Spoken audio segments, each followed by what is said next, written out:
Donc pour ce deuxième séminaire consacré à la question des hybridations, on a le plaisir de recevoir Anat Ariel-de-Vidas, qui est une américaniste. J'emploie le terme à dessein parce qu'elle a d'abord travaillé dans les Andes sur la question de la patrimonialisation des textiles, et ensuite au Mexique, chez les Tenec de la Huastec mexicaine, et plus récemment chez les Nahuas, qui sont des voisins des Tenec. Et dans tous les cas, elle s'est intéressée aux transformations profondes que ces sociétés ont subies au cours des, en fait, non seulement des dernières décennies, mais des derniers siècles, puisque par contraste avec le cas qui nous avait été présenté lors de la dernière séance du séminaire, celui des Barouillas de Nouvelle-Guinée, le contact n'a pas lieu depuis 50 ans, mais depuis 5 siècles.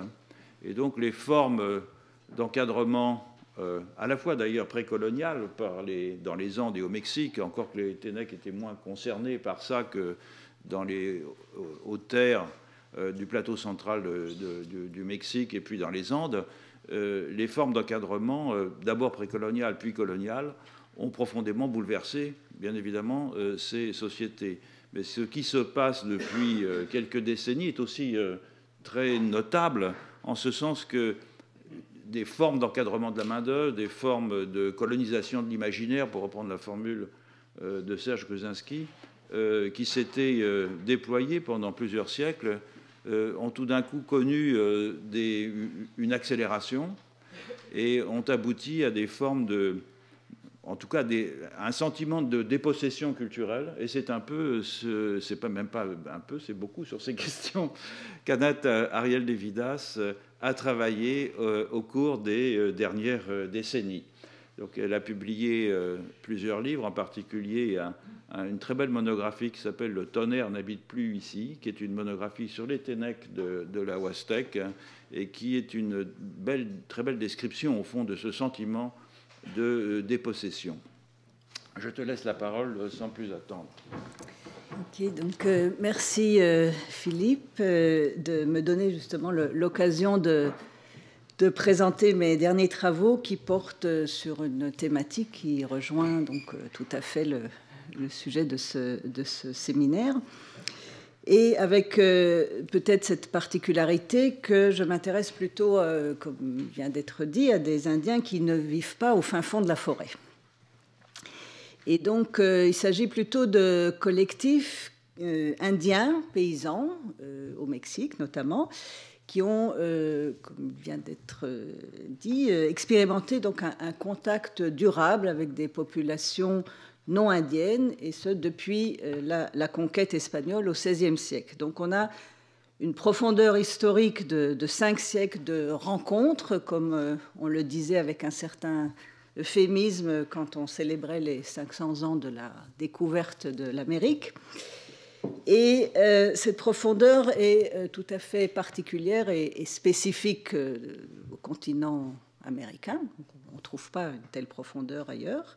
Et spécifiquement pour les populations paysannes des hautes terres. C'est beaucoup moins notable pour les basses terres amazoniennes. Il y a toujours eu un contact, mais de manière beaucoup plus sporadique. Et les quelques centaines de groupes linguistiques qui existaient à la veille de la conquête du Mexique se sont réduits à environ une soixantaine aujourd'hui. Ils sont tous christianisés, tous bilingues. Et ces groupes indiens sont donc intégrés depuis très longtemps dans des structures sociales et politiques qui les dépassent. Et leurs pratiques culturelles et religieuses se trouvent donc en étroite relation avec celles qui prévalent dans la société hégémonique. Donc la société non indienne, avec qui ils sont en contact permanent. Et pourtant, on observe au sein de ces groupes une certaine éthique singulière, pour reprendre un terme de Philippe Descola, qui les distingue des populations non indiennes. Donc encore après 500 ans de contact. Et d'où un intérêt général dans les travaux historiques et anthropologiques portant sur ces sociétés pour justement des questions de métissage, syncrétisme religieux, hybridité. Et tous ces termes partent d'un constat d'hétérogénéité pour désigner depuis l'extérieur des pratiques religieuses et sociales qui sont constituées par des processus d'agrégation d'éléments d'origine native et étrangère, donc dans le contexte amérindien mexicain d'origine préhispanique et chrétienne. Or, si on s'arrête à ce constat ou à ce décompte extérieur à la société étudiée, de ce qui a perduré en se mélangeant ou de ce qui s'est perdu, sans analyser le mécanisme interne de ces processus, on procède finalement à partir d'un principe essentialiste de fusion destructrice, progressive, des ensembles culturels amérindiens incorporés dans une culture et société autre. Et une autre manière de s'intéresser à ces questions consiste à vérifier plutôt ce qu'on en pense et ce qu'on en fait au sein même des sociétés amérindiennes concernées. Et par exemple, José Antonio Kelly, dans un ouvrage récent, aborde ces questions depuis cet angle interne en employant le terme d'anti-métissage. Donc ce terme pour désigner des logiques propres au groupe amérindien qui relèvent plutôt de l'incorporation d'éléments d'origine extérieure dans des structures culturelles spécifiquement internes. Et c'est donc dans cet esprit que je vais vous présenter mes données ethnographiques qui proviennent d'un groupe indien Nahua au Mexique, mais cette fois-ci en empruntant aux propres acteurs sociaux un terme qu'ils emploient pour désigner explicitement ces mélanges. Et il s'agit du terme combinage, dit en espagnol, donc combiné. Alors tout ça est parti d'une phrase qui disait « Nous autres, nous savons combiner ». Donc c'était une explication que m'a donnée un habitant du village Nahua de la Esperanza, au nord-est du Mexique, au sujet d'un rite de guérison que j'observais pour la première fois en 2004, quand j'ai commencé à travailler dans ce village. Et je constatais qu'à la fin de ce rituel, les gens mangeaient l'offrande qui avait été déposée aux esprits de la terre. Et ce détail a attiré mon attention parce qu'entre les Ténèques de la même région avec qui j'avais travaillé auparavant et qui pratiquaient le même genre de rituel de guérison, chez les Ténèques, on ne consommait pas les offrandes déposées, on les laissait dans la nature. Et donc, à la fin du rituel Nahua, j'ai exprimé ouvertement ma surprise en disant aux gens qu'entre les Ténèques, on ne mange pas les offrandes au terme du rituel. Et c'est alors qu'on m'a dit, entre choses pas très gentilles pour les Ténèques, mais entre autres, on m'a dit donc que les Nahua savent combiner, alors que les Ténèques ne le savent pas. Et dans ce même échange, on me dit aussi que les Nahua savent convivir, donc co-vivre ou cohabiter, ou coexister. Car, donc on me disait, contrairement aux Ténèques, eux, les Nahua, destinent leur rituel de manière concomitante aux maîtres de la terre, tout comme aux saints catholiques. Donc ce sont des entités auxquelles ils s'adressent explicitement, respectivement et sur les mêmes lieux en langue nahuatl et en espagnol. Alors il s'agit en effet d'une pratique différente de celle des Ténèques voisins qui, eux, s'adressent en langue ténèque aux êtres de la terre quand ils se trouvent dans l'espace de la nature et en espagnol aux saints catholiques quand ils se trouvent dans l'espace domestique.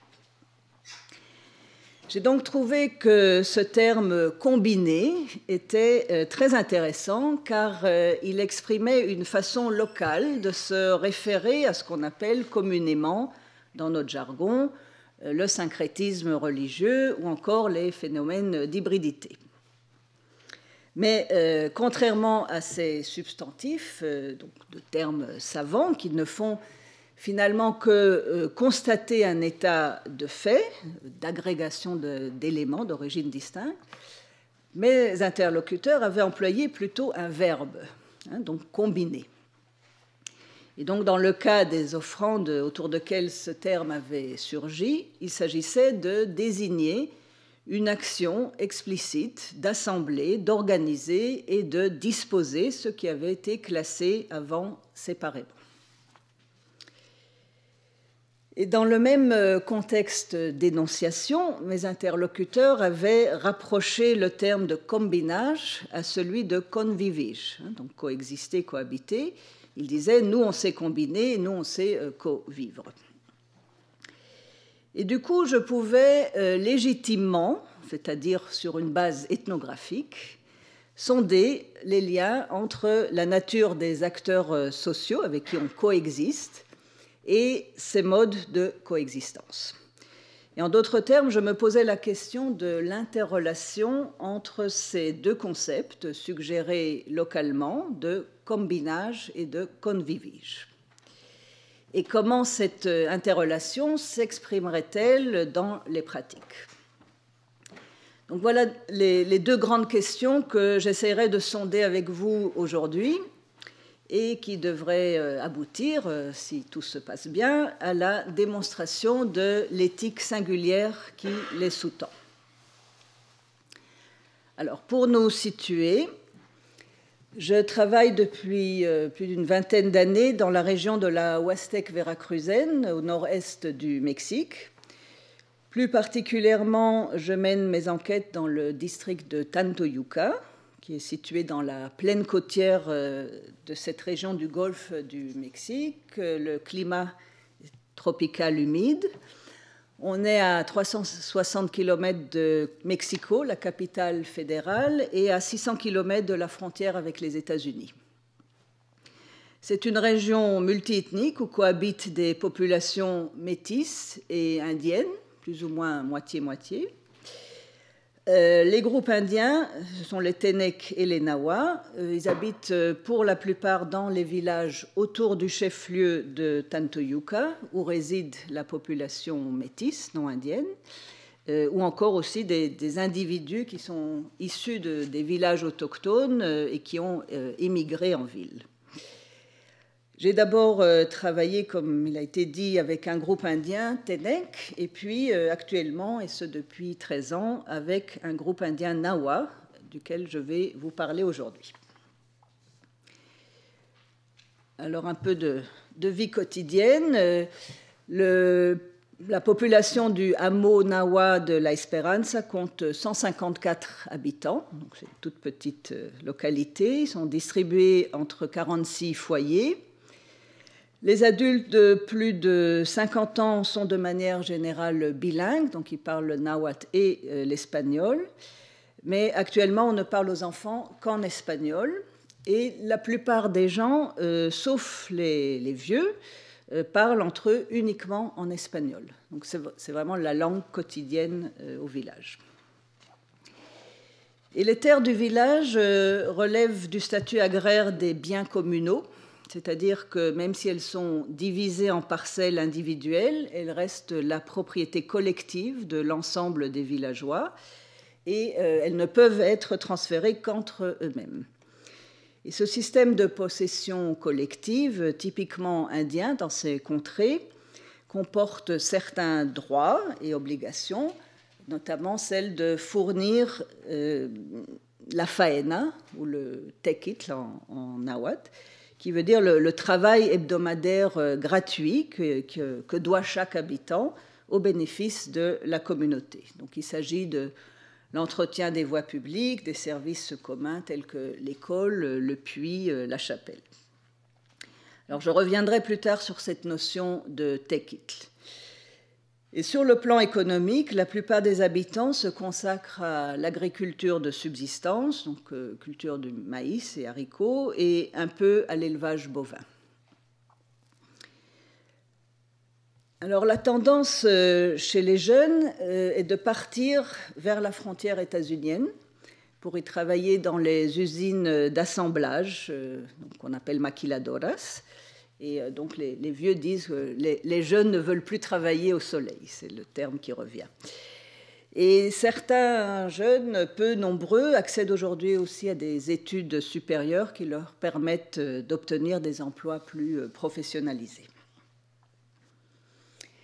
Parallèlement à un processus de modernisation qui induit des transformations matérielles et structurelles dans le mode de vie local, les habitants de La Esperanza restent fortement attachés à leurs pratiques religieuses spécifiques, vouées aux maîtres de la terre, aux âmes des morts ou encore aux éléments du relief.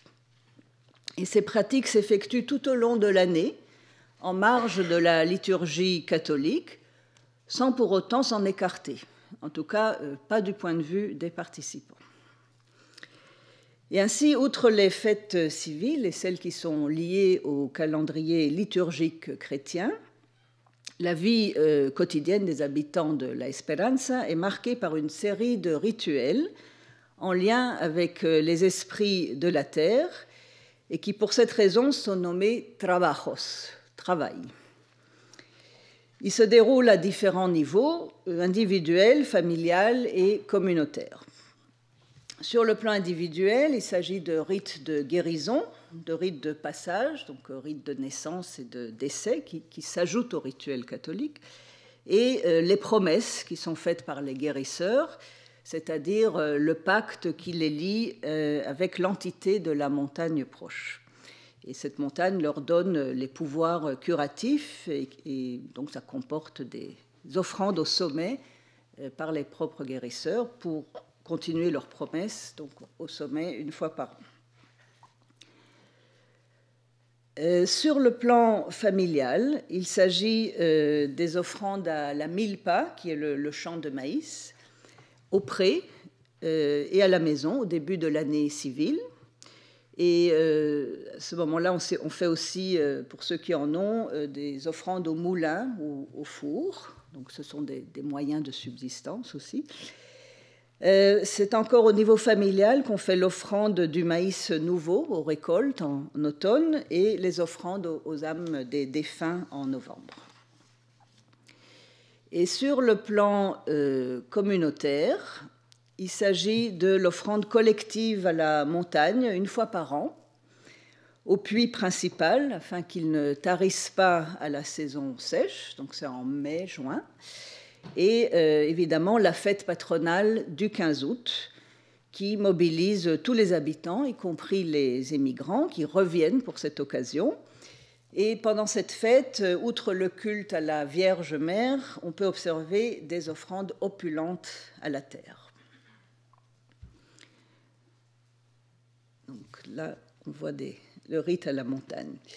Et dans tous ces rites, donc, ils sont spécifiquement à la montagne ou les autres rites que j'ai décrits, ils ont plus ou moins la même structure, donc qu'ils soient pratiqués dans la montagne, dans les prés, à la chapelle ou dans les maisons.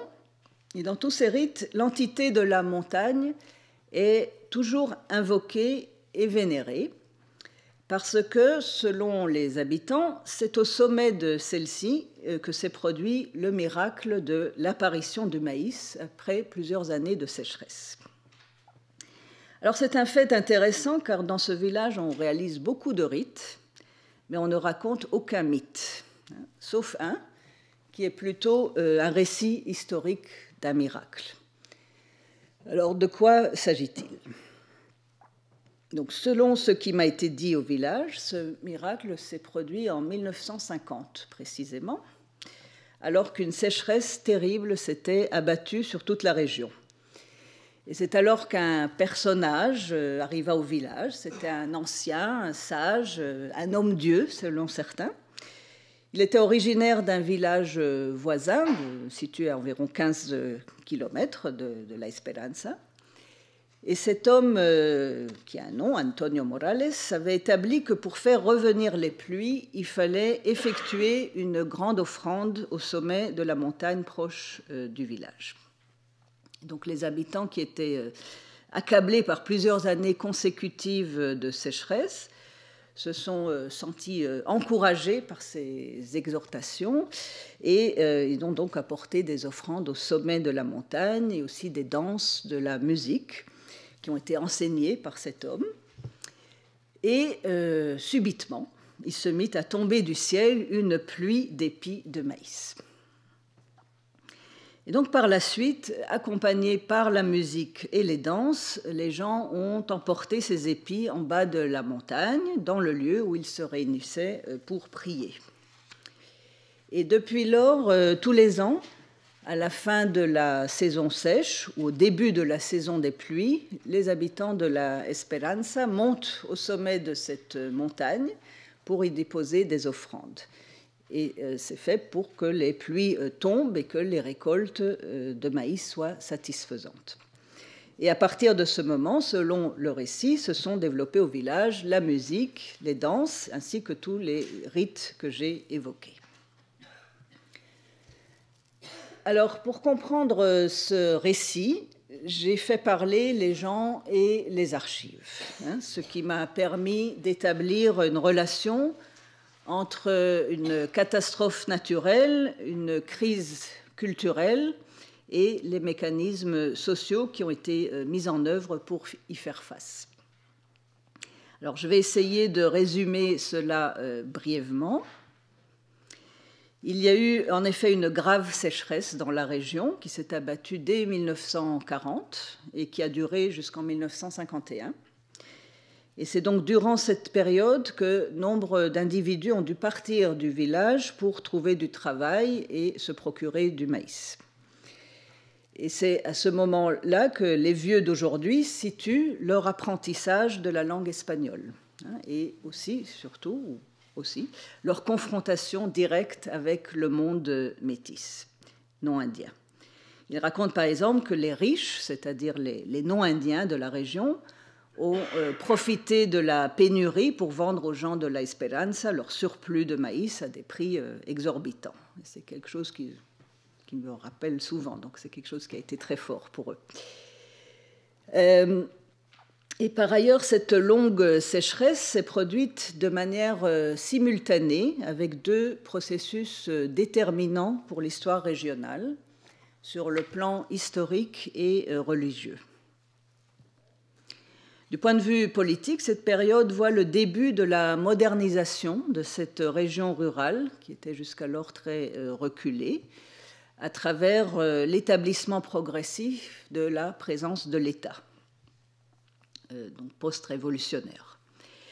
Cela s'est fait à travers la scolarisation des enfants, uniquement en espagnol, avec interdiction formelle de parler en nahuatl, l'ouverture de routes, et ce que cela implique comme nouvelle circulation d'hommes et de marchandises, et la réforme agraire qui a notamment reconnu la localité de la Esperanza, qui avant n'existait pas officiellement, et l'a dotée de terres et donc d'un pouvoir politique officiel.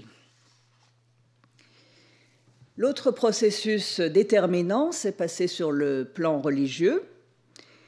Dans les années 50, on observe en effet le retour progressif dans la région du clergé, après une désaffectation depuis en fait, le XVIIIe siècle, et qui a été accrue encore suite à la politique anticléricale du gouvernement post-révolutionnaire. Et selon des témoignages locaux, lors du retour du clergé dans la région, les prêtres auraient déclaré que la religion indienne locale était, je cite, l'œuvre du diable. Et ils ont cherché à épurer le catholicisme local qui s'était développé donc loin de leur regard pendant un certain temps. Et les curés n'hésitaient pas, comme au temps de l'Inquisition, à organiser des autodafés de figurines de culte indigène qui représentaient le maïs. Donc on est dans les années 50. Et un vieux qui me racontait ces histoires me disait, je le cite, « Eux, les curés, ils avaient leur religion, et nous, donc les Indiens, la nôtre. » Et donc, il s'agit là d'une relation de défiance qui existe encore aujourd'hui entre l'Église locale et les populations indiennes.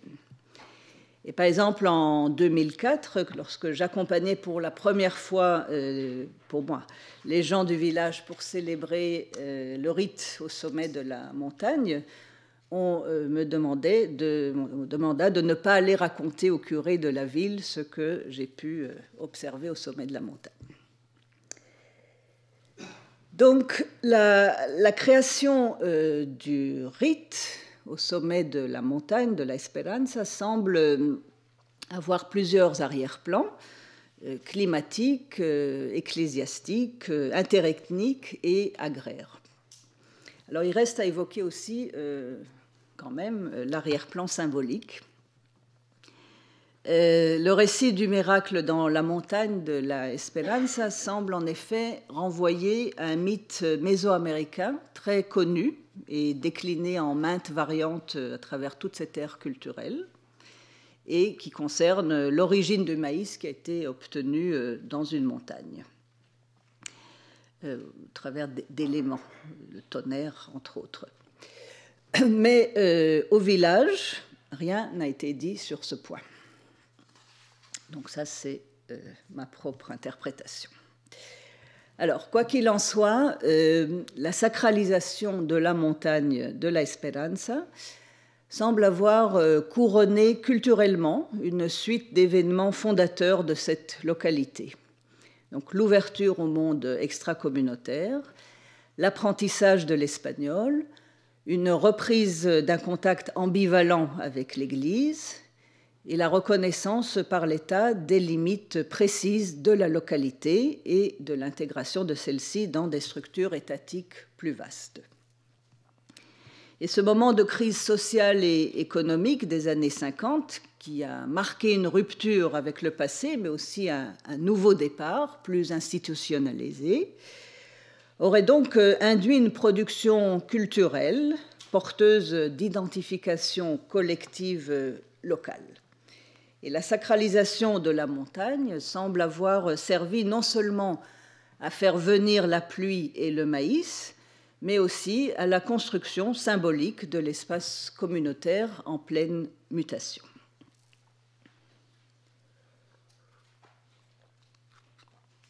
Alors on va revenir maintenant aux rites qui jalonnent aujourd'hui la vie locale de la Esperanza et qui sont tous motivés par une croyance profonde dans le rôle de la terre et ses différentes entités en relation au bien-être et au destin des êtres humains en tant qu'individus ou comme faisant partie d'une collectivité qui partage une terre commune.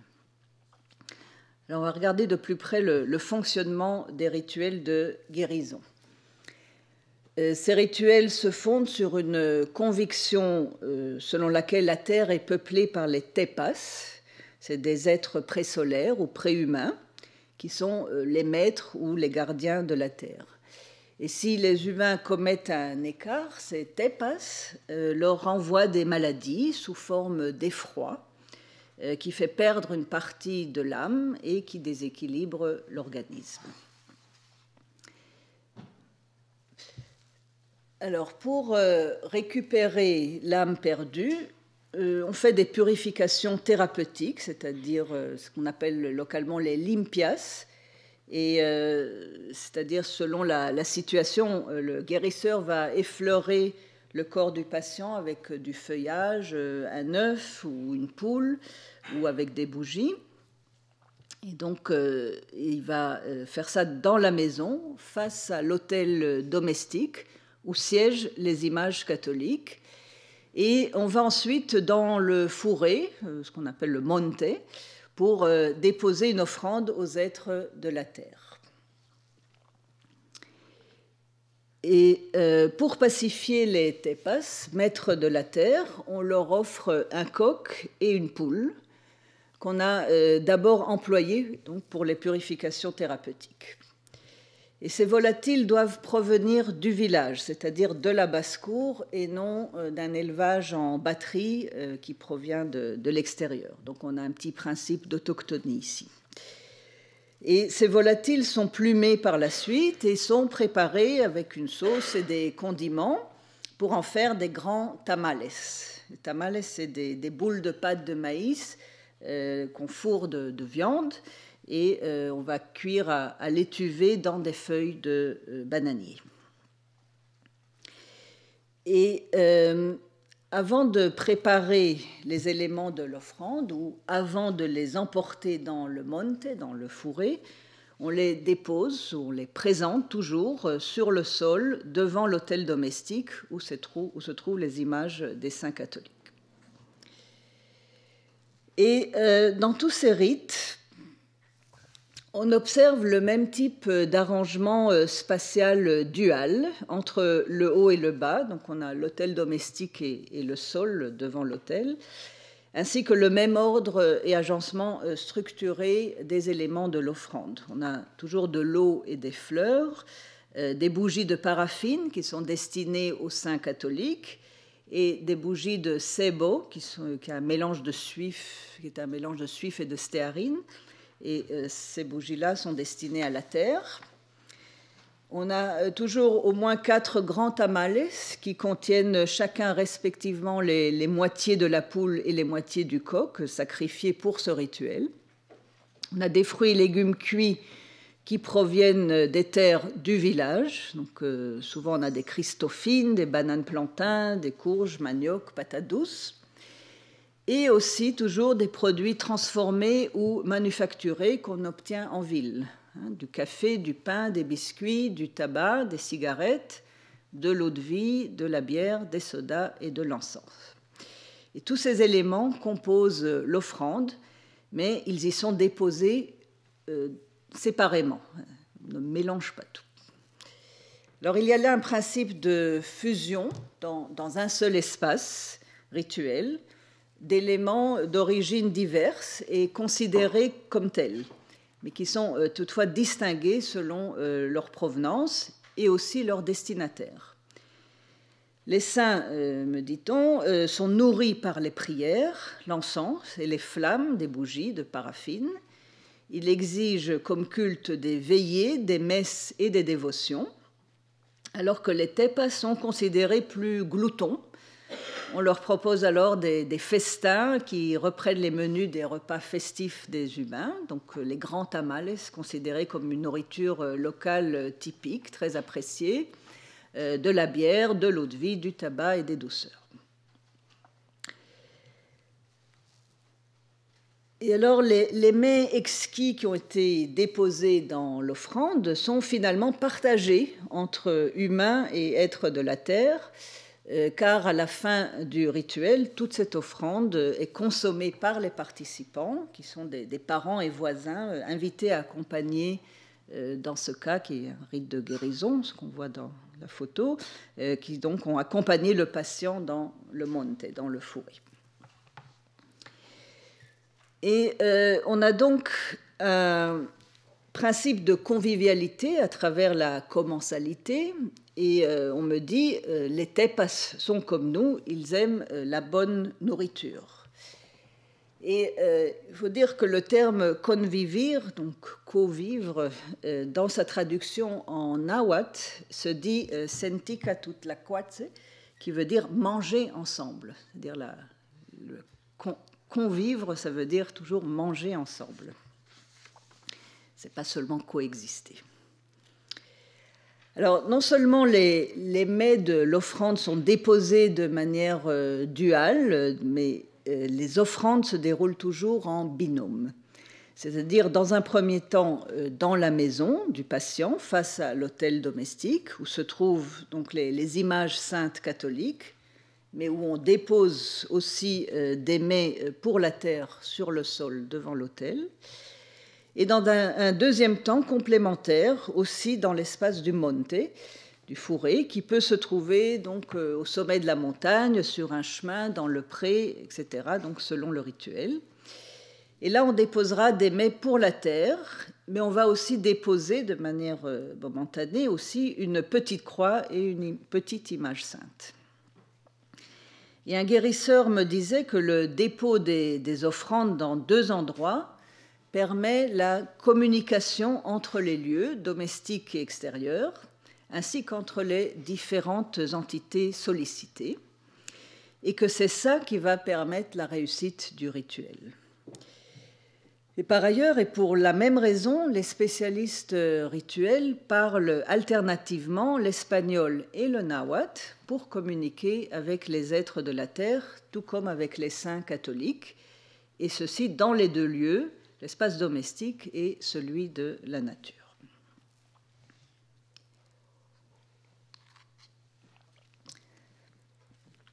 On observe donc dans ces rituels nahuas une manière d'y combiner ou d'assembler des horizons temporels et religieux différents. Et bien que chaque type d'entité surnaturelle ait un espace qui lui soit propre, donc l'autel domestique pour les saints catholiques et l'espace de la nature pour les tepas, il existe, comme on a vu, une interpénétration entre eux. Et l'un des spécialistes rituels de la Esperanza, il y en a 3, qui est aussi catéchiste, donc représentant de l'Église, le représentant local de l'Église, il m'a expliqué cette affaire de manière très explicite. Je le cite. « Nous nous adressons au Père Dieu et aussi aux tepas parce que nous sommes indigènes. » On ne peut pas être plus explicite que ça. Et en outre, les spécialistes rituels de la Esperanza commentent les pratiques syncrétiques décrites pour ces rites de guérison en précisant qu'elles sont faites tout à fait en accord avec la théologie catholique qui indique, je cite, « le Père Dieu est sur la terre comme au ciel ». Et selon l'exégèse suggérée par quelques habitants, les différentes composantes de l'offrande seraient organisées en, ils appellent ça les tres capas, donc 3 couches ou niveaux, et cela pour faire réunir en un seul lieu le monde souterrain, mondain et céleste. On pourrait donc avancer que la rencontre avec les maîtres de la terre à travers l'offrande ne sert pas tant à souligner une frontière entre les espaces chtoniens et mondains, ou encore entre les pratiques chrétiennes et païennes. Il s'agirait plutôt d'un mécanisme intégratif pour un temps spécifique, le temps du rituel, qui marquerait par la commensalité la coexistence ou la cohabitation désirée entre les 3 couches, c'est-à-dire entre les humains et les êtres non humains du ciel et de la terre, desquels dépend le bien-être des premiers, des humains. Et quand on me disait que les Nahuas savent combiner, on se référait sans doute à ce principe de composition et d'assemblage rituel. Mais au-delà de ce qu'on appelle communément le syncrétisme religieux, quelle serait la motivation de fusionner dans un seul rituel et dans un seul espace ces éléments d'horizon religieux et temporel distincts et distingués?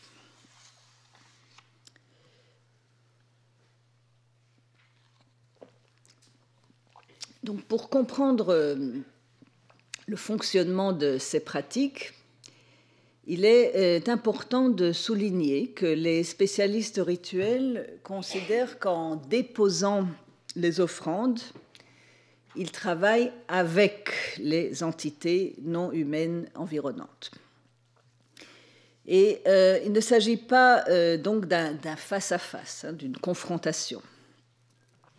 Alors, rappelons que les offrandes à la terre sont appelées localement un trabajo, un travail. Donc, et le terme est fourni en espagnol. Et cette précision est fondamentale pour continuer l'analyse du terme local combinar, parce que le concept local de travail fournit la clé de lecture pour comprendre ce qu'on pourrait appeler, même si ce n'est pas très joli comme terme, le combinarisme, ou cette approche locale combinariste. Et en effet, à la Esperanza, tout comme en milieu nahua en général, Alors, je ne l'ai pas dit, mais les Nahuas, c'est le groupe majoritaire indien au Mexique. Il s'agit d'environ 1,2 million de personnes à travers tout le Mexique. Et donc, en milieu Nahua en général, mais aussi auprès d'autres groupes indiens mésoaméricains, la notion de travail, en Nahuatl, donc on dit tequitl. Donc, un premier sens serait le travail, la corvée, l'emploi, ou une charge, une obligation, ou une fonction. Donc, cette notion fait référence non seulement à ce qui concerne la production matérielle pour la subsistance, donc le travail agricole, la fabrication, la main-d'œuvre ou le travail salarié, ou pour obtenir un gain pécuniaire, donc soit ce qui est opposé au loisir, hein, selon le sens occidental. Mais donc ce terme fait aussi référence, comme le soulignait Marie-Noëlle Chamou, à des activités sociales et symboliques. Et la notion Nahua de tequitl, de travail, semble en effet concaténer de manière intrinsèque différentes qualités. On a donc le labeur physique, donc destiné à la subsistance. On a l'activité de fabrication ou de transformation. Et on a l'action de mise en mouvement. Donc ça, c'est très important de retenir. Et toute relation sociale à la esperanza consiste en effet à faire travailler conjointement les parties impliquées, qu'elles soient humaines ou non. Parce que le tequitl est étroitement lié à la notion de Chikahuatzli, qui veut dire la force, l'effort, la détermination et le courage. Et donc là, il s'agit, pour la question de la force, de la qualité intrinsèque d'un être en termes de compétences, de facultés, de dons, de talents. Et toutes ces facultés peuvent être mises en mouvement seulement lorsque celui-ci est engagé dans une relation avec un autre. Alors j'ai fait un petit schéma pour essayer de comprendre ça. Et donc cette relation donc, entre labeur, activité et l'action de la mise en marche qui passe par la relation sociale. Et c'est donc un système qui combine être et faire. Et ce mouvement assure largement l'intégration sociale et son fonctionnement. Et la valeur locale du travail réside ainsi dans l'expansion de soi à travers des liens d'interdépendance. Et le travail est donc à la fois dépendant de la qualité, don ou force de chacun, mais aussi de la relation sociale qui le met en marche. Et le travail dans le sens large est considéré alors de cette manière comme une relation sociale activée par la circulation de force propre à chacun. Et la faena, donc la corvée communautaire que j'avais évoquée au début, donc elle est appelée tequitl en nahuatl, donc travail, mais il faut maintenant l'entendre dans le sens large, exprime donc cette corvée, la faena, exprime donc bien cette idée de force conjointe qui garantissent dans ce cas l'accès à la terre communale, donc source de vie, forces conjointes sans lesquelles il n'y aurait pas de vie communautaire. Et cette notion s'applique également aux pratiques solidaires liées au compadrazgo, donc la parenté spirituelle, et tout d'abord à la reproduction domestique.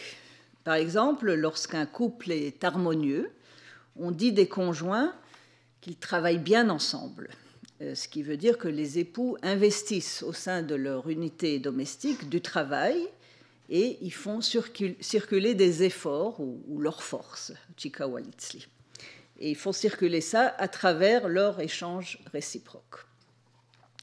Et une femme d'environ 70 ans qui fêtait son 50e anniversaire de mariage me parlait de toutes ces années de travail avec son mari. Alors, je rappelle que la maison, donc l'unité domestique où se produit ce travail mutuel, est le lieu d'où partent et où reviennent les parcours rituels que j'ai décrits. Et on comprend dès lors que la notion de travail soutient aussi l'ordre cosmique, donc en particulier à travers les offrandes à la terre, qui sont appelées, je le rappelle, travail. Et une femme expliquait cet échange, qui est donc de nature existentielle, parce qu'il garantit l'existence de ceux qui accomplissent le rituel. Elle me disait: nous donnons à manger à la terre parce que c'est la terre qui nous donne à manger. Tout vient de la terre, elle nous donne la vie, c'est la vie. C'est-à-dire le travail conjoint qui met en mouvement la vie.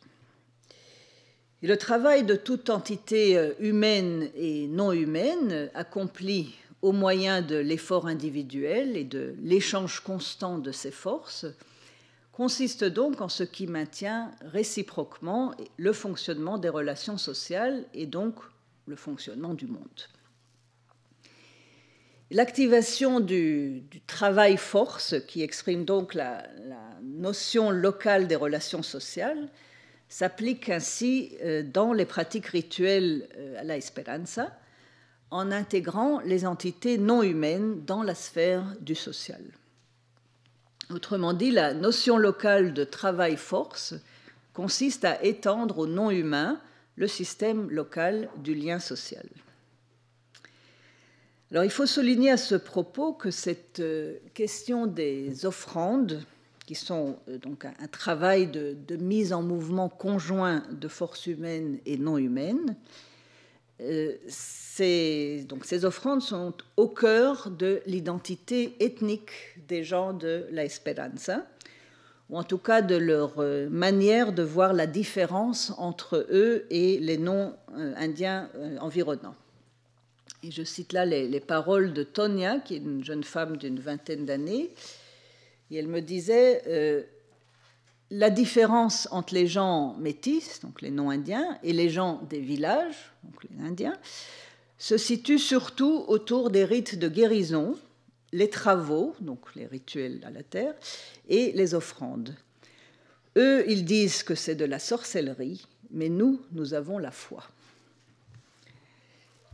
Et je dirais que là, on voit très bien que le mélange local d'éléments d'horizons religieux distincts n'exprime pas forcément un souhait de devenir un non-indien. Donc je pense que ça, c'est très important de retenir.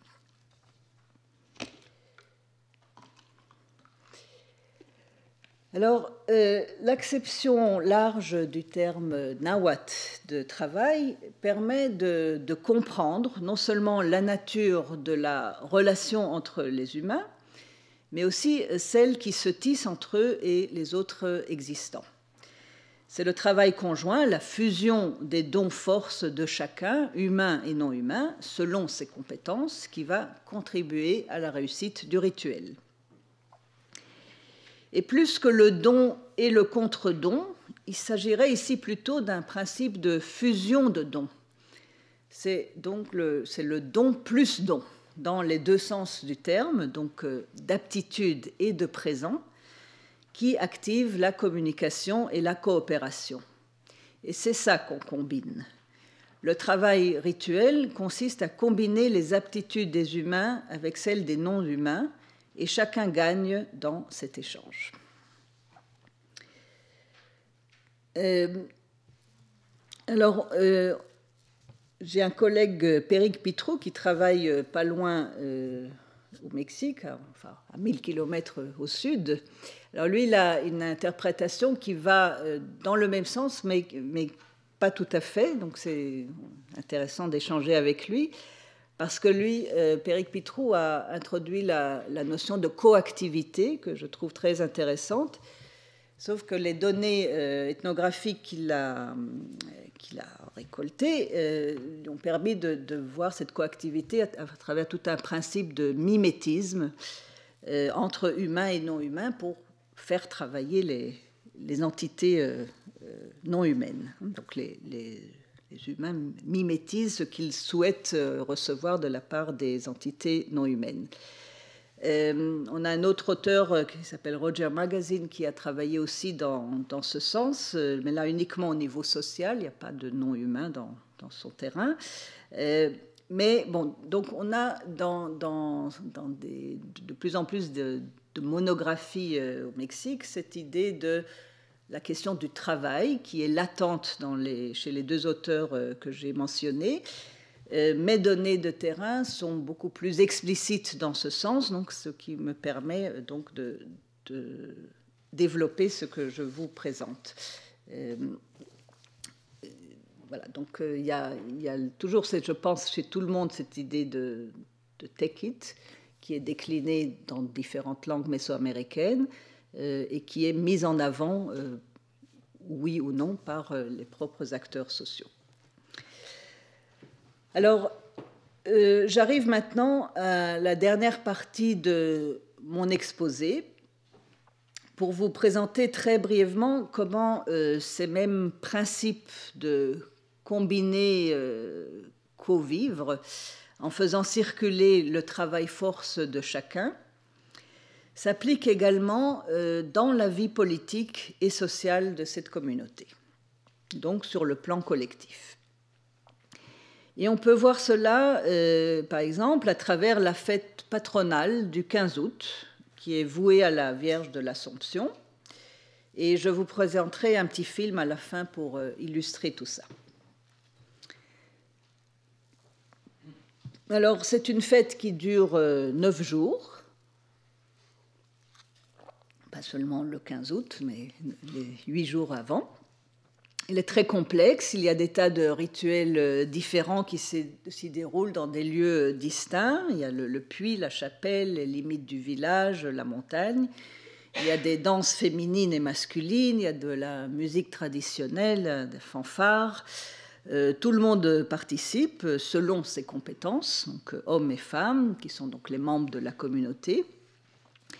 Et les jeunes aussi, qui ne sont pas obligés de travailler tant qu'ils ne sont pas mariés, mais qui participent quand même dans les décorations, dans les danses, ils encensent les offrandes.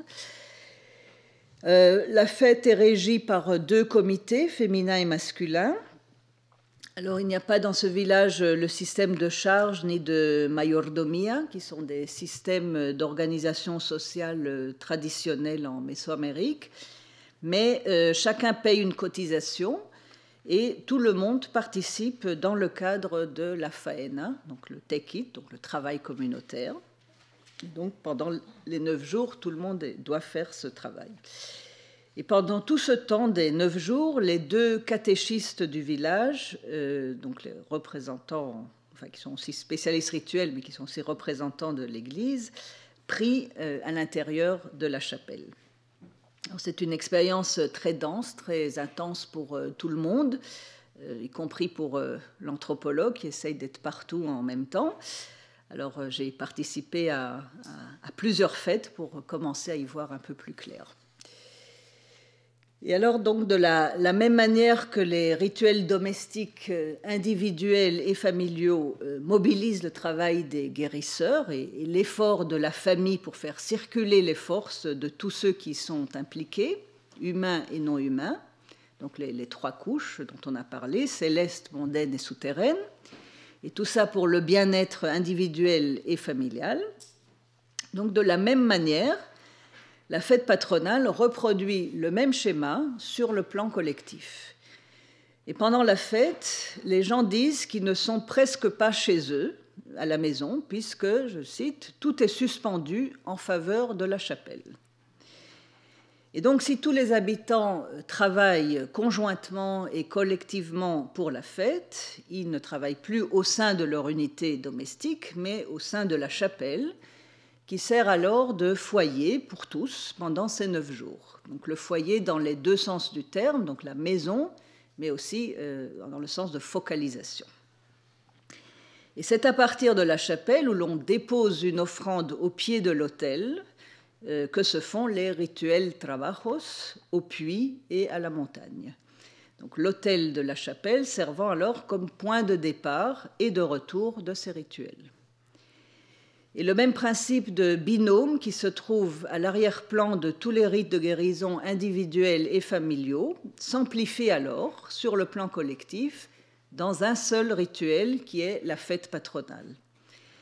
Et c'est de fait, comme le disent les gens, un trabajo para todos, un travail pour tous. Et c'est-à-dire non seulement beaucoup de travail pour tous les habitants, mais aussi un rite de guérison collectif, propitiatoire, auquel prend part l'ensemble des habitants à travers les comités et le travail obligé de tous. Et le travail harmonieux de tous assure alors le succès de la fête et le bien-être de ses habitants en tant que communauté sociale et politique. C'est quelque chose qui est dit explicitement. Et tout le monde parle pendant ces jours de fête de l'importance de l'unité du village. Et selon les mots de l'un des spécialistes rituels, il disait « Nous sommes tous unis pour ce rituel. Si on n'accomplit pas bien cette tâche, des maladies peuvent survenir. » Et la force en circulation de l'ensemble des habitants lors de la fête patronale est ainsi particulièrement puissante ces jours-là pour se coactiver avec les efforts demandés aux entités non humaines pour l'ensemble de la communauté, à qui la fête est collectivement dirigée. Et dans ces cas, ces entités sont la Vierge de l'Assomption, saint Antoine de Padoue, patron des guérisseurs, tout comme l'Esprit de la montagne. Et les bienfaits de ce travail collectif, amplifiés en puissance 154 habitants, et dans lesquels sont investies de multiples forces humaines et non humaines, et ce pendant 9 jours, s'applique en même temps aux villages voisins, aux visiteurs et aux membres du village qui ont émigré, et de manière générale au monde, à tout le monde. Et ce caractère intégratif de la fête patronale apparaît clairement dans les paroles d'un des spécialistes rituels qui disait, je le cite, « La terre entend, c'est pourquoi nous devons lui offrir cette promesse, ce travail. La terre entend, mais elle n'écoute pas n'importe qui. Nous parlons d'abord au Seigneur, puis au Tepas. Ce n'est pas seulement pour nous, c'est pour tout le monde. Nous demandons pour tout le monde, pas seulement pour le village. » Et on va entendre dans le film un autre commentaire qui va dans le même sens. Et tout le travail collectif et conjoint qui est effectué pendant les 9 jours de la fête converge finalement le 15 août vers une grande offrande au sommet de la montagne. C'est ce qu'on va voir dans le petit film. C'est une offrande qui est alors organisée en binôme avec le culte qui se déroule en même temps dans la chapelle. Les habitants se divisent donc entre ceux qui restent en bas dans la chapelle pour prier auprès de la Vierge de l'Assomption pour le bien-être du village, et ceux qui montent au sommet de la montagne pour déposer une offrande aux esprits de la terre et leur demander la même chose. Et plus tard, une autre offrande de tamales sera déposée au sein même de la chapelle, sur le sol, au pied de l'autel, concluant ainsi la fête. Donc la boucle est bouclée. Et au sujet des offrandes complémentaires de ces grands tamales à la montagne et dans la chapelle, Cayetana, une femme de 80 ans, disait que, je cite, « Pour la montagne, on dépose 2 grands tamales, pour la terre et pour le ciel, et 2 autres pour la chapelle, pour la terre et pour le Seigneur. » Et on voit bien le caractère intégratif de ces offrandes par le dédoublement du travail qui se déploie sur 2 plans, haut et bas, montagne et chapelle, entité chrétienne et autres. Et ces 2 lieux fonctionnent comme des foyers contrastés de pouvoir que le travail des spécialistes rituels fait circuler le temps de la fête.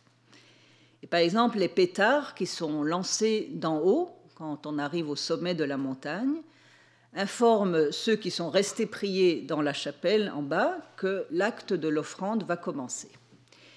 Et lorsque la cérémonie en haut est terminée, un autre pétard est lancé depuis le sommet pour avertir ceux qui sont restés en bas que les officiants vont commencer à descendre de la montagne.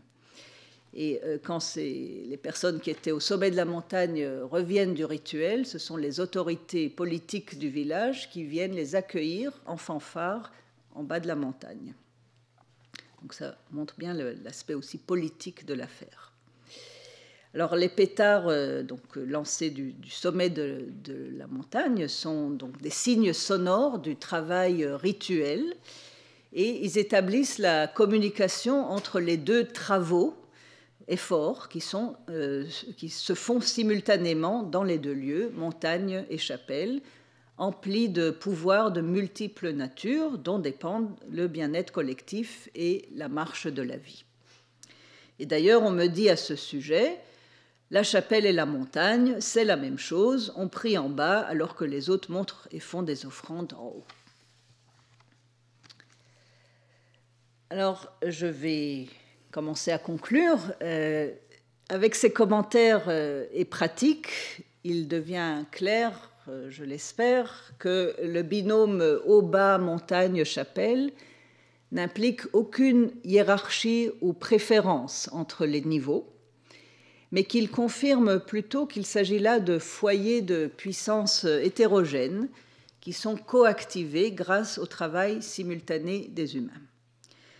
Et on n'est pas ici dans une religion de rédemption, mais plutôt dans une dévotion engagée dans un effort constant de mettre en relation explicite, dans un seul espace, social, politique et culturel, des univers conçus localement comme ontologiquement distincts et distingués sur le plan temporel. Et l'action de combiner les forces et les dons de chacun, d'origine chrétienne ou autochtone, permet finalement d'activer la convivialité, humaine et non humaine, garante du fonctionnement de la communauté. Mais il ne s'agit pas d'affirmer ici que les protagonistes vivent dans deux mondes, chrétiens et païens, qu'ils tenteraient de réunir en un seul à travers leur ritualité, mais plutôt que le processus colonial répressif, duquel ils sont les héritiers, a créé dans leur univers des éléments contradictoires qu'ils tentent d'organiser dans leur rite de manière dualiste, mais non binaire exclusive, et complémentaire. Et ce mécanisme procède d'une manière active et constamment actualisée, propre aux acteurs sociaux, à l'organisation de leur monde en combinant ces éléments distincts tout en les distinguant. Donc l'approche combinariste locale se fonde ainsi sur la coexistence activée d'éléments distingués explicitement. Et contrairement aux termes de syncrétisme, métissage ou d'hybridité qui sont souvent employés dans ces contextes et qui procèdent plutôt d'une constatation et d'une vision unidirectionnelle et externe, ce terme émique, donc interne, combinage, employé par les propres acteurs sociaux, implique une agentivité consciente des protagonistes impliqués dans cette interaction cultuelle. Et il exprime leur façon particulière de gérer les discontinuités en traçant entre elles des formes de communicabilité. Et cette gestion locale s'inscrit dans le changement historique et traduit un mode autochtone de l'accepter, voire de le revendiquer. Et finalement, au cours de la fête, on va le voir tout de suite dans le film, l'activation de ces différents foyers, donc chapelle, montagne, œuvre pour qu'ils acquièrent une hétéronomie, c'est-à-dire qu'ils puissent fonctionner en écho, permettant d'une certaine façon d'abolir la relation de subordination-domination issue de la contradiction ou de la bipolarisation qui a été introduite par l'ordre colonial entre religions autochtones et chrétiennes. Et dans la fête patronale de la Esperanza, on va voir donc comment se déploie tout l'art local de combiner. Donc, merci de votre écoute. Et, donc on va passer pour voir 10 minutes, un petit film. Et je vous montre dans les photos, ces photos-là, donc c'est une séquence qu'on ne voit pas dans le film. On est donc le 15 août, le dernier jour de la fête patronale. Et avant l'ascension au sommet, on va déposer l'offrande qui va être montée à la montagne. On la dépose donc devant l'autel de la chapelle. C'est un moment très solennel. Il est accompagné par les musiciens du village. Et à partir de là, on monte vers la montagne. Donc, je vais essayer de récupérer le film. Alors, comment on fait?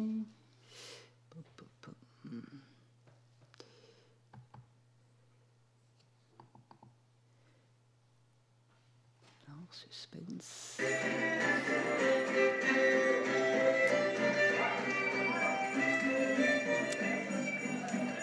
Alors, excusez-moi, j'ai oublié, enfin, il n'y a pas de sous-titres parce qu'il s'agit là de ce qu'on appelle un ours dans le langage cinématographique. C'est un film qui a été filmé cet été avec Patrick Dehaye, qui est un anthropologue cinéaste. Donc, on a été au village pour filmer la fête patronale et qu'on va essayer d'en faire un film. Et donc là, ce sont des bouts à bout. C'est donc pas encore monté. Et donc pas traduit non plus. Donc pour les personnes qui ne comprennent pas l'espagnol ou le nahuatl, en gros, ce qu'on va entendre dire le spécialiste rituel au sommet de la montagne, donc il présente en espagnol ce qu'ils font, le rituel. Il dit qu'il est envoyé par les autorités politiques du village pour faire ce rituel au nom de tout le monde. Il parle donc aux saints catholiques, d'abord en espagnol. Il dit que c'est la coutume des ancêtres. Il explique qu'avant la croix qui se trouve, mais on ne va pas la voir, elle n'existait pas, mais que maintenant elle est là aussi. Il dit explicitement aussi, on va compléter en haut ce qui est en train de se passer en bas. Et un peu plus tard, il va parler en nahuatl aux esprits de la terre. Il va leur dire plus ou moins la même chose. Il dit que il se présente aux esprits de la terre. Il parle aux montagnes tout autour. Et il parle de la nourriture qui est déposée pour eux pour continuer donc l'échange et qu'ils vont continuer à travailler ensemble toute l'année. Voilà, donc on va regarder donc le début de l'ascension et ce qui suit.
¿Te dieron copal ahí? ¿Te dieron copal?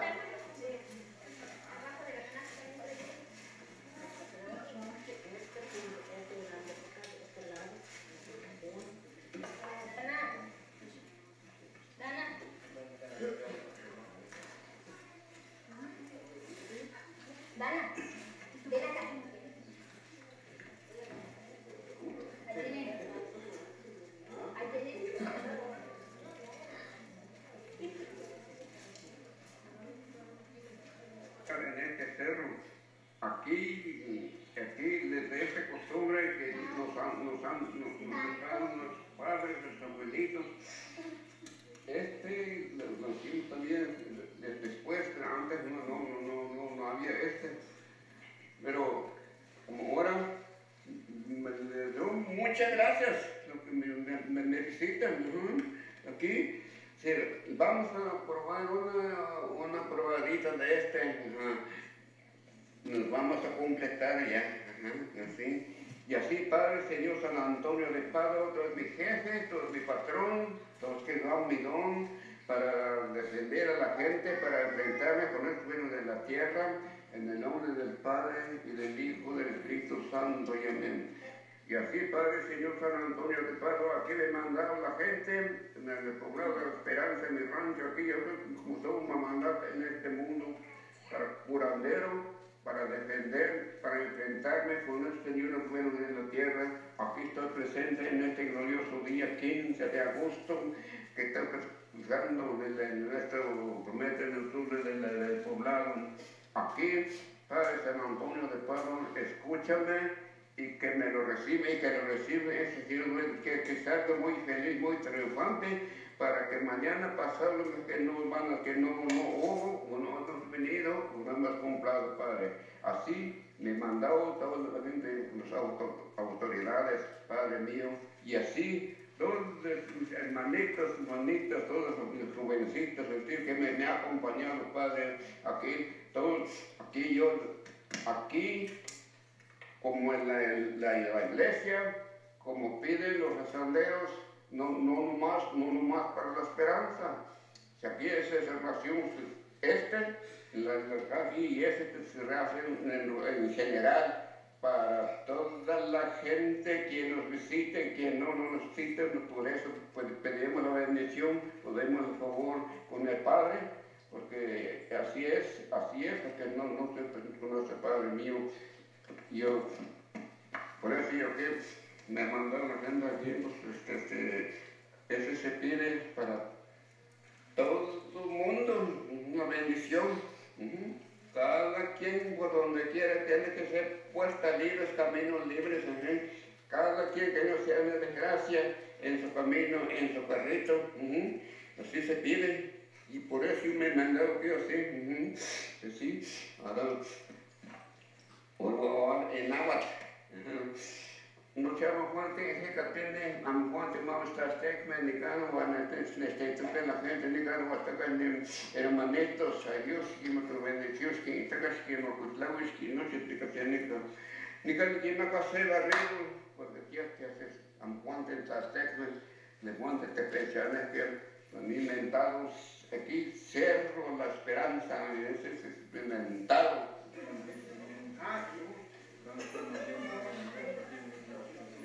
Y aquí te lo pido, Padre, que unos tan fuerte y maldito, que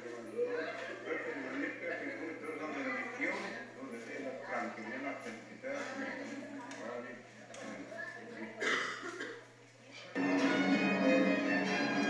Donc là, on est de retour à la chapelle.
Merci à Nat pour cet exposé très riche, stimulant et qui pose au fond de façon très nette la question des conditions d'hybridation différentes en fonction des contextes socioculturels, disons.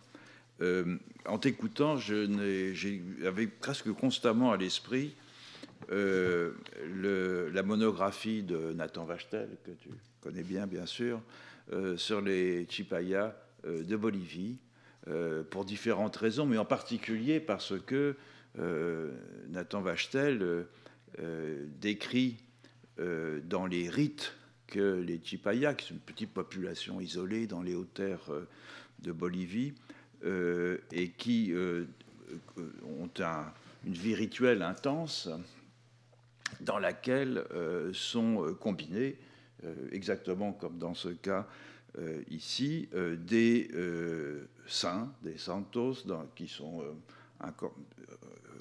adorés dans des oratoires, et puis des divinités andines qui sont adorées dans des petites constructions en adobe, des coniques. D'un côté, il y a les silos, et de l'autre côté, il y a les malcous. Les malcous sont les divinités andines, les silos, ce sont des cielos, c'est-à-dire ce sont des saints qui sont incorporés aussi dans ces oratoires. Et Nathan Wachtel dit très explicitement le rôle du rituel chez les Chipayas, c'est de faire travailler ensemble les divinités d'abord, et ensuite les divinités et les humains. C'est-à-dire que dans cette constellation d'entités, de métapersonnes qui ont en charge, au fond, le bien-être ou le malheur des Chipayas, puisque chacune de ces divinités contrôle en somme un secteur de la pratique, hein, c'est-à-dire c'est l'élevage, ou c'est la santé, ou c'est la pêche, ou c'est etc. Et donc il faut que pour qu'une vie harmonieuse puisse se déployer, il faut que toutes ces entités puissent collaborer ensemble, alors que dans le système Chipaya, ce qui n'est pas le cas dans celui que tu viens de nous présenter, il y a une division très centrale entre deux moitiés, chaque moitié est répartie en deux sections, etc. Et donc il y a une division profonde et complexe, comme il peut y avoir aussi en Mésoamérique, mais pas dans le cas Nahua que tu nous présentes, entre différents secteurs d'activité, différents groupes de population à l'intérieur de cet ensemble. Il faut donc que tout puisse être combinado. Et donc, cette analogie que j'avais à l'esprit en t'entendant, et qui est par ailleurs, comme tu l'as évoqué à propos du travail de Pitrou chez les Totonacs, chez les Michés, pardon, je confonds avec Ellison, chez les Michés, aussi un travail alors lui il appelle ça de la coactivation, de combinaison au fond, de mouvements engendrés de façon à ce qu'il y ait collaboration à la fois entre les entités non humaines et puis les humains. C'est quelque chose qui est très caractéristique au fond des civilisations des hautes terres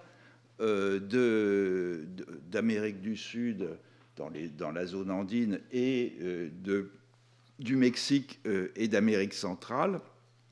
Et la question que ça pose, bien évidemment, c'est dans ce cas-là ce qu'on appelle l'hybridation. Tu as eu bien fait d'insister sur le fait qu'il vaut mieux parler de processus que de résultats. Hein. Dans le travail de coactivation, de combinaison, de travail ensemble, il y a quelque chose qui est très caractéristique de ces civilisations et qui font que ce qu'on appelle habituellement le syncrétisme, c'est-à-dire l'arrivée de pratiques, d'idéologies, de divinités, etc., extérieures, évidemment, ça constitue un bouleversement. Mais néanmoins, la capacité d'absorber ce bouleversement était probablement était plus facile, d'une certaine façon, moins difficile, que ce ne l'a été, par exemple, dans le cas que Maurice Godelier nous exposait la semaine dernière chez les Barouillas. Alors pourquoi? Alors moi, l'hypothèse que j'ai faite, et tu la connais, c'est qu'on se trouve face à des systèmes que j'ai appelés analogistes, et que le principe même du système analogiste est que précisément, il s'agit de combiner, de composer, avec une multiplicité d'éléments du monde, multiplicité de divinités, de singularité, etc., par des procédures qui sont assez souvent des procédures rituelles ou bien des procédures de connexion symbolique, on peut appeler ça si on veut, c'est-à-dire il s'agit d'établir des correspondances entre des éléments du monde qui, en première approximation, paraissent disjoints. Donc lorsque, évidemment, le christianisme est apparu, ce qui est apparu au premier plan, c'est la multiplicité des manifestations, en dépit du travail du clergé pour essayer de lutter contre l'idolâtrisation de cette multiplicité, c'est-à-dire les saints, la Vierge, l'Esprit Saint, etc. On retrouvait, enfin c'est populaire, retrouver la diversité au fond de ces métapersones et pouvaient se les approprier. Et donc, sans nier, bien évidemment, les profonds bouleversements que la colonisation de l'imaginaire, que la domination, l'expropriation, la domination politique, etc., ont engendré, il y a peut-être une plus grande souplesse, une plus grande capacité d'absorber et de recombiner à l'intérieur de systèmes qui déjà étaient des systèmes combinatoires auparavant, comme ceux que tu viens de décrire, qu'il n'y a dans d'autres régions du monde, et je pense en particulier, alors on avait le cas de la Nouvelle-Guinée, évidemment, la semaine dernière, mais à l'Amazonie aussi. L'Amazonie n'avait pas ces capacités combinatoires, et donc on a en Amazonie ces mouvements qui, comme Maurice Godelier l'a décrit pour la Nouvelle-Guinée, de conversion massif à l'évangélisme, de gens qui, 20 ans après les premiers contacts, décident de tout abandonner, de ne plus se souvenir de rien, de devenir tous des évangélistes. Alors, il y a toutes sortes de raisons pour cela, mais c'est des phénomènes qui ne sont pas complètement inconnus en Mésoamérique aussi. On a la conversion à l'évangélisme est quelque chose d'assez courant. Mais néanmoins, au fil du temps, et en dépit de l'effort que tu évoquais tout à l'heure, de la rechristianisation par le clergé au cours de ces dernières décennies, ça ne marche pas très bien parce que cette capacité à combiner, elle est là depuis très longtemps, et je pense qu'elle va être là encore pendant très longtemps. Donc, d'une certaine façon, les cas que tu nous présentes, et c'est pour ça que le Mexique est très... Amérique centrale, mais aussi les Andes, sont pour moi un peu porteurs d'espoir, en ce sens qu'ils sont porteurs d'une inventivité culturelle et sociale extraordinaire, et qu'on n'a pas le sentiment, en somme, qu'on peut avoir par ailleurs. Encore une fois, je pense à la Nouvelle-Guinée pour le cas de la semaine dernière, d'un rouleau compresseur destructeur, en quelque sorte, qui vient en très peu de temps saper tous les fondements de ce qu'un collectif, au fond, avait tenu pour plus important et qu'il avait permis de vivre jusqu'à présent. Voilà. Donc, je ne sais pas ce que tu penses de cette façon de voir, c'est-à-dire, au fond, alors, je ne sais pas si c'est l'analogisme en général, peu importe, mais en tout cas, c'est une constante, encore une fois. Oui, tout à fait. Le combinar, la coactivation, le travail ensemble, etc., et qui explique cette extraordinaire capacité de phagocyter, au fond, ce qui est arrivé de l'extérieur dans ces communautés des Hautes-Terres, des Andes et du Mexique qui présentent, comme tu l'as bien vu et bien montré, beaucoup de points communs. Oui, je pense qu'il y a un point important qu'il faut rappeler, c'est que ces sociétés, quand elles ont été conquises, donc sociétés mexicaines, andines, elles avaient déjà ce principe de divinité, de Dieu, des cultes, etc. Donc, quand les évangélisateurs ont introduit de nouvelles façons de rendre des cultes, c'était pas complètement une nouveauté. Enfin, c'était une autre façon de voir les choses, mais et donc il y avait déjà une place pour cette idée de divinité, etc. Et je pense que c'est la grande différence avec les sociétés amazoniennes et autres dont tu as parlé. C'est que là, on est dans une certaine continuité ou dans des variantes autour de ce qu'on appelle une croyance transcendante. Donc, ce qui explique, je pense, cette capacité combinatoire. Il y a cette donc ce que tu as appelé l'analogisme, il s'applique parfaitement pour le cas que je viens de présenter, mais aussi pour dans toute cette région. Il y a donc cette façon d'intégrer, de trouver une place pour chaque nouveauté dans un système déjà existant, et ce qui permet donc cette souplesse, ce qui explique sans doute, en tout cas pour les sociétés qui existent toujours, qu'elles sont là et qu'elles ont gardé une certaine spécificité. Parce que c'est vrai que si on rentre dans le village de la Esperanza sans être anthropologue et qu'on regarde un peu ce qui se passe, on n'a pas l'impression spécifiquement qu'il s'agit d'un groupe indien, on dirait paysan, rural, etc. Mais bon, donc, dès qu'on commence un peu à s'intégrer dans la société, on voit qu'il y a une façon un peu différente. On n'est pas complètement dépaysé, hein, mais il y a des moments qui sont assez récurrents donc, de ces rites qui expriment une autre façon de voir le monde tout en étant parfaitement dans la contemporanéité, dans la modernité. Certaines personnes que vous avez vues dans le film, elles sont experts comptables, éventuellement avocats, etc., etc. Donc, mais elles ont gardé cet esprit de voilà, qu'il y a un monde au-delà de ce qu'on connaît dans le monde non indien.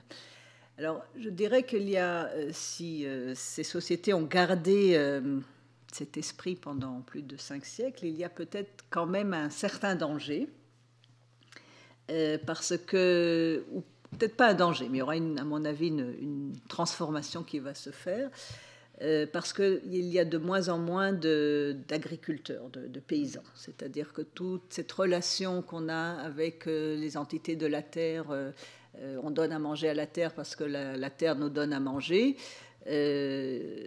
Voilà, c'est quelque chose qui est en déclin par des processus de migration, parce que les jeunes ne veulent plus travailler au soleil, etc.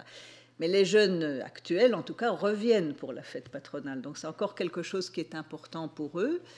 Alors il se peut que s'il y a de moins en moins de paysans, je pense que ces rituels ne vont pas disparaître, ils vont se transformer, ils vont peut-être rester comme du folklore, je ne sais pas, mais ce qu'il y a, c'est que ce n'est pas uniquement une relation avec les entités de la Terre. C'est un complexe donc, social, comme j'ai essayé de le montrer aujourd'hui, et donc la relation, l'idée de communauté, elle est pour l'instant encore très très présente, et donc pour l'instant c'est ça qui donne la force à tout cet ensemble, et les entités non humaines, elles sont intégrées dans le lien social. Je suis allée passer une petite semaine chez les jeunes qui habitent sur la frontière avec les États-Unis, qui sont donc partis travailler dans les usines, pour voir un peu comment ça se passe chez eux. Alors déjà, ils appellent leur quartier La Esperanza, donc il y a un lien très, très clair avec leur village d'origine, et ils n'arrêtent pas d'avoir des relations d'entraide entre les familles, entre les jeunes, et puis ils font venir les guérisseurs du village pour continuer à faire des pratiques rituels, où parfois les guérisseurs au village font des rituels de guérison par téléphone. Donc eux, ils restent au village, mais le patient se trouve sur la frontière des États-Unis. Et donc, pour l'instant, il y a une continuité dans tout ce complexe rituel et social. Il y a une chose qui est très frappante dans ces systèmes socio-cosmiques, disons, andins et mexicains, c'est le fait effectivement que tu parlais du maintien de l'ordre cosmique par les cérémonies dans la montagne, dans la chapelle, etc. Mais on voit l'investissement massif au fond de la communauté comme communauté, avec des frontières qui sont en fait indécises entre la communauté sociale et le monde. Et dans bien des régions où ce système domine, encore une fois dans les Andes et en Mésoamérique, ce caractère cohésif de la communauté est rendu possible par des institutions du type de celles que j'évoquais tout à l'heure à propos des Chipayas, qu'on trouve partout, c'est-à-dire des formes de segmentation interne et la nécessité que les différents segments coopèrent à certains moments de l'année, notamment dans les activités rituelles, travaillent, combinent ensemble à certains moments de l'année. Et on a ça au Mexique, c'est très aussi le système des calpoules, toutes sortes de segmentations internes avec au fond, c'est comme un Lego, ou même plus, c'est comme un puzzle dans lequel les parties sont étroitement imbriquées. Ce n'est pas le cas, à l'évidence, dans la communauté de la Esperanza. Il semble que ce soit moins le cas chez les Nahuas d'une manière générale. Qu'est-ce qui, à ton sens, fait que cette communauté, en dépit de la migration et du fait qu'il n'y a pas ces éléments intermédiaires, ce système segmentaire intermédiaire, la communauté persiste pour le moment en tout cas? Oui, alors je pense qu'il y a d'abord la question du nombre. C'est une toute petite communauté. Donc commencer à la segmenter, ça sera encore plus petit. Je pense que ce n'est pas possible. Mais justement, cette dimension très restreinte de cette communauté, je pense que c'est ce qui la maintient en fait. Parce que d'abord, il y a quelque chose que je n'ai pas mentionné, c'est donc que les gens sont catholiques dans cette communauté, alors que tout autour, il y a des évangélistes qui commencent à arriver, qui ont converti pas mal de monde tout autour. Et La Esperanza est l'un des villages qui ne s'est pas converti. Et on n'aime pas les évangélistes, et quand ils viennent visiter pour essayer de convertir le monde, on les accueille parce qu'on est des gens accueillants, mais on va leur dire de partir très vite. Il y a quelques personnes au village qui se sont converties finalement, des jeunes, mais du coup, ils sont partis du village. Ah oui. C'est-à-dire, je pense que c'est impossible au village d'avoir des éléments qui ne participent pas à tout ce système socio-cosmique. C'est pas possible parce qu'ils ne sont pas assez nombreux. Et puis, c'est un travail, pas seulement au niveau symbolique, mais concrètement, c'est énormément de travail tout le temps. Et surtout pour cette grande fête patronale qui est la fête pour le bien-être du village. Et si quelques personnes ne participent pas, c'est pas possible. Donc il y a vraiment une pression sociale pour impliquer tout le monde. Et ceux qui ne veulent pas participer s'en vont. Tu disais qu'il n'y a pas de système de cargos, mais néanmoins, il y a des comités, des fêtes qui jouent un peu le rôle qu'ailleurs, soit au Mexique, soit dans les Andes, jouent les cargos, c'est-à-dire c'est des gens qui sont titulaires d'une charge civile ou rituelle ou religieuse pendant un an. Ça leur coûte très cher parce qu'ils sont obligés de payer des fêtes civiques ou rituelles. Et indépendamment du mécanisme de nivellement qu'on a interprété, au moyen duquel on a interprété le système des cargos, c'est ce qui permet aussi, au fond, à travers ces personnes, que la communauté se sente engagée, au fond, dans ce système-là. Il n'y a pas cela, mais il y a quand même un comité qui, à l'évidence, joue un rôle très important. Et comment est-il... est-ce que ce sont des élections, c'est volontaire, est-ce qu'on est présenté? Parce que ça joue un rôle très important. On peut vouloir se défiler aussi de ce genre de charge. Alors, c'est en effet un autre type de système, mais qui est un système de charge, mais une variante, on va dire. Ces comités, il n'y a pas seulement le comité de fête, il y a des comités pour plein de choses dans le village, pour le fonctionnement du village. Alors, il y a l'autorité officielle, qu'on appelle l'agent spécial. Il est élu par l'ensemble des pères de famille. Et puis, c'est une fonction qui dure 3 ans, en parallèle à la fonction du maire du district. C'est-à-dire ce sont des fonctions officielles et reconnues par l'État. Et à partir de là, commencent à s'organiser des comités. Donc, ça peut être le comité pour l'école, le comité pour las mejoras, donc pour l'amélioration des édifices publics, etc. Mais les comités les plus importants, c'est le comité de la fête. Il y a donc un comité de femmes et un comité d'hommes. Et ces comités sont élus par pression, on va dire, sociale. Ça tourne entre tout le monde. Ils durent pendant 2 ans. Enfin, c'est des comités pour 2 ans. Et tout le monde passe par là. C'est-à-dire... Oui. Voilà. Donc c'est quand même un peu assez proche du système des cargos. Oui, tout à fait. Sauf que ce n'est pas une charge personnelle, mais c'est réparti entre tout le monde. Donc ça s'appelle cost sharing en anglais. Voilà. Et du coup, c'est un système qui intègre tout le monde. Il n'y a pas une histoire de nivellement, parce qu'en plus, tous les membres de la communauté doivent payer une coopération une fois par an pour la fête. Donc, elle est égalitaire et en plus, il y a les comités qui font travailler les autres. Les comités organisent, mais ils font travailler tout le monde.